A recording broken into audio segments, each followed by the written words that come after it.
Arkadaşlar selam aleyküm hepinize. Yöresel bir gaz kafatçısından hepinize günaydın. Kalkar kalkmaz hemen sezonu başlatıyorum. Arkadaşlar en alta Akyaka'dan gelmiş arkadaşlar. Akyaka kartolu yani patates arkadaşlar. Pendiri de koyuyorsunuz üzerine. Oo arkadaşlar en sevdiğim buradadır. Sarı yağ diye benim elim ayağım içmesin arkadaşlar. Ama sarı yağı en üstten koyduk çünkü temel. Abi ağzımın suyu birbirine karıştı ha. Arkadaşlar peyniri koyduk. Peynirle sarı yağ. Of. Bir de tatlı çay. Arkadaşlar koyduk böyle sarı yağı.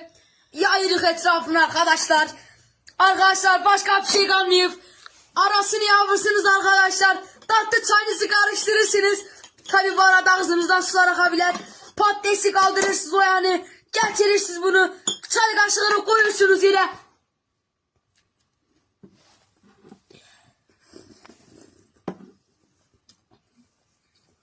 Arkadaşlar kendinize iyi bakın. Ben böyle bir tat görmedim. Karşıdır baba.